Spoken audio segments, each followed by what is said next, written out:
Alright guys, today's courtroom battle is anything but ordinary.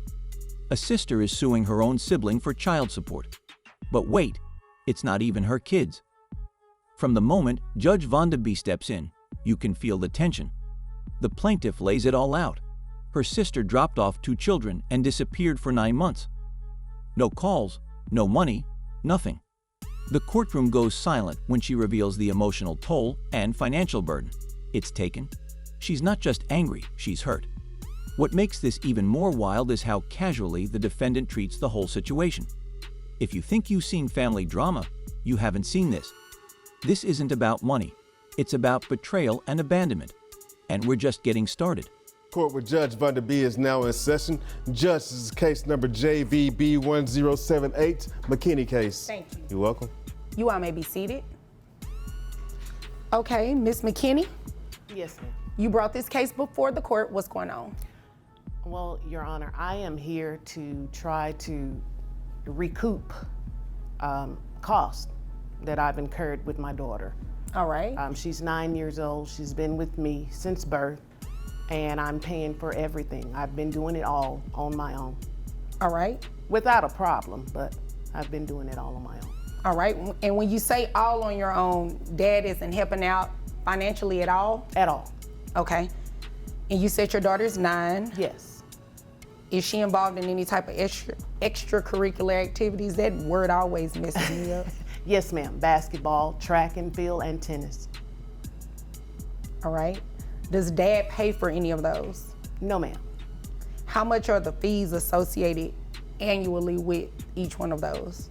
Annually, probably roughly $4,700. All right. Is Dad aware that she's in these activities? Yes. All right. The extracurricular activities, does he attend those? No, Your Honor. So he doesn't pay for those. No. So what is the backstory? I mean, she's 9, so were you all in a relationship previously? Like what happened? We were in a situationship for a weekend. What in the world is that? Well, it was a little bit more than a one-night stand. It lasted approximately 72 hours. I was on business in Washington, D.C., and he was there for a teachers' conference. I met him at a nightclub. Ooh, and, I need to be careful what I ask. Well, listen, the night grew long, and things happened within the next 72 hours. And so, yeah, that's the Okay. extent of it. Okay, and you got pregnant? Yes. Okay. Was he involved in the pregnancy? Well, he was definitely there. Well, no, throughout your pregnancy. Oh, throughout? No, ma'am. Okay. So you just literally had the baby, no help from him, nothing like that. Did he show up at the hospital? No, he was late. Okay. So did you all have a DNA test done? No. Does he know he's the father? He doesn't think that he is, and he's the only Caucasian that I've ever been with. So. Buckle up, guys, because in this part, the defendant finally speaks, and it's a train wreck. She strolls and acting like she did nothing wrong. Her tone? Detached. Her defense? Weak. She claims her sister agreed to take the kids, as if motherhood can be handed off like a coat. Judge Vonda isn't having it.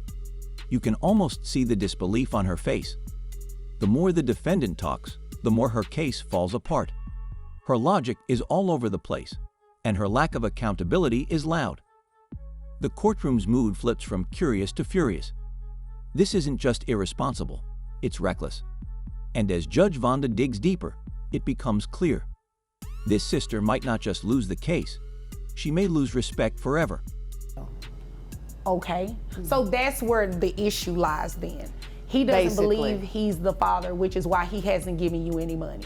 But he sent text messages, and he sent happy birthdays, things Okay. of that nature. How is she doing? So I believe if he didn't care at all, he wouldn't send those text messages. Now, he's done that for the past 9 years. I've just never seen any greenbacks to follow those texts. Okay. So when he arrived at the hospital, did he sign the acknowledgement of paternity? No, Your Honor, when I meant he was late, the baby was already a week old at the time. I was already at home. We'd left the hospital. That's what I mean by late. Oh, so he didn't show up at the hospital at all? No, Your Honor. So he didn't sign the birth certificate or any acknowledgement of paternity or anything like that? No. Okay. So you're here today to do what exactly? Well, I was hoping you would be able to help me, first and foremost, establish paternity Okay. at this point. All right. And We possibly would definitely have to do that before any child support takes place. Of course, Okay. of course. All right. Is there anything else you want me to know before I move over to him? No, that's pretty much it. I've just been doing everything on my own. In my heart of hearts, I know that he is the father. I have no doubt. I'm just needing assistance. Okay. All right, y'all. This next segment turns emotional real quick. The plaintiff breaks down while recounting what those 9 months were really like. 2 kids, no warning, no support, and somehow she still kept going. The defendant sits there almost unfazed, which only fuels the fire.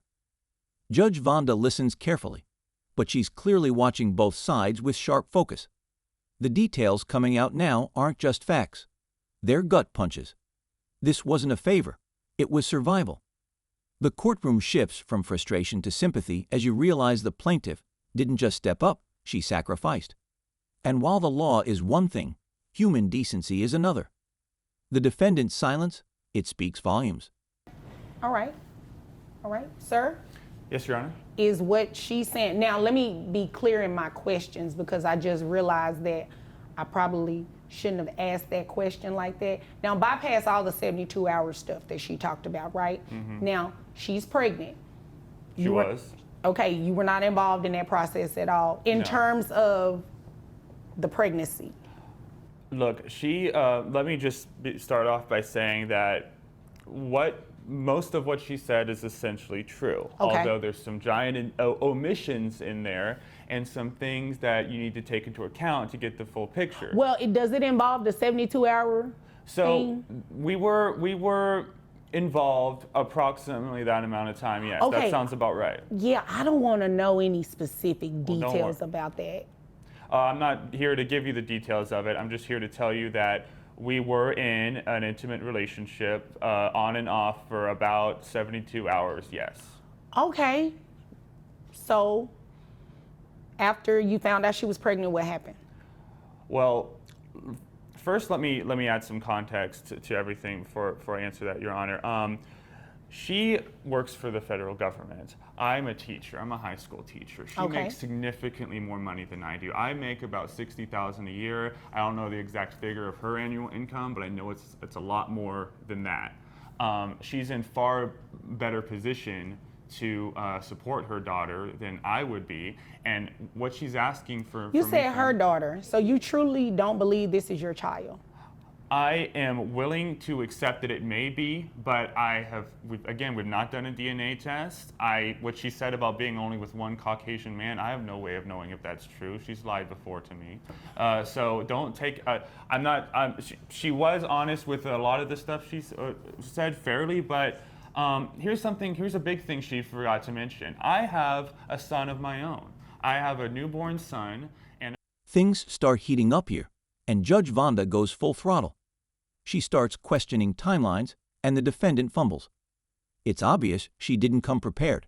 No records, no dates, just vague excuses. The judge's tone sharpens as she exposes the inconsistencies one by one. At this point, it's not just about child support. It's about who's telling the truth. The defendant tries to pivot, throwing in claims that the plaintiff didn't have to do all that. But Judge Vonda's not letting that slide. You can feel the walls closing in. When facts fail, desperation speaks. And this defendant is speaking volumes. The courtroom tension, unmatched.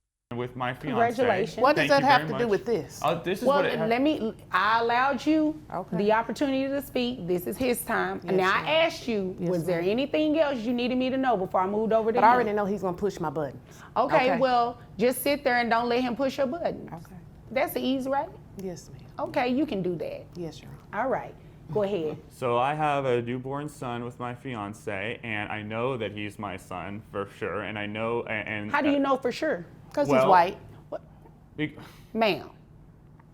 Because the woman who gave birth to him has been with me and only me for the past 3 years now. That's how I know that he is my son. And he does, despite being a newborn, having a little newborn face, he does look like me. I can tell. So, but anyway, what she's asking for, she does not need financial compensation from me to support possibly our daughter.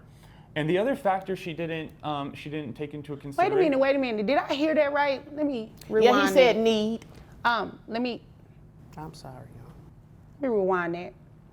You said she does not need money from you.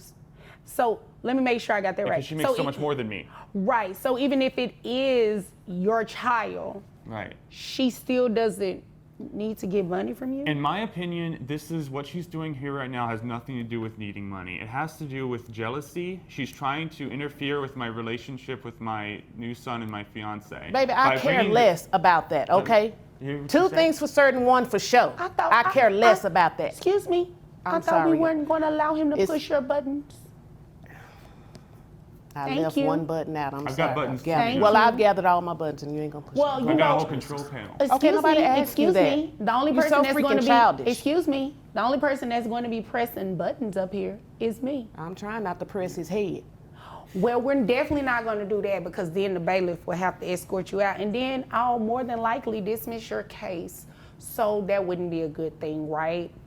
Ultimately, the both of you are here for one thing. You all want to find out if he is indeed the father of your daughter. Is that correct? Yes. This is the part where the hammer starts to fall. Judge Vonda calculates what the defendant should have been contributing, and it's eye-opening. You see the math, the missed months, the absence, and it all adds up to one thing: responsibility dodged. The plaintiff looks vindicated, and rightfully so. She didn't ask for this burden, but she carried it. Meanwhile, the defendant tries one last weak defense, but it falls flat. The judge's tone, cold, precise, and final. She's not just issuing numbers, she's delivering justice. You feel the weight of every unpaid month, every ignored call. This isn't a lecture, it's a reckoning.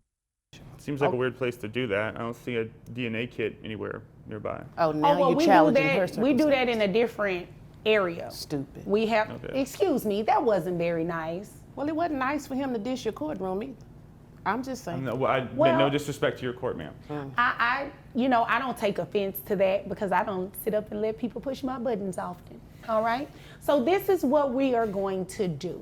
We are going to reset this pending DNA results. Now, if for any reason the child does come back, well, the DNA test does come back and you are the father, you will have to start paying child support being ordered today, all right? Can I respond to that, Judge, if I may?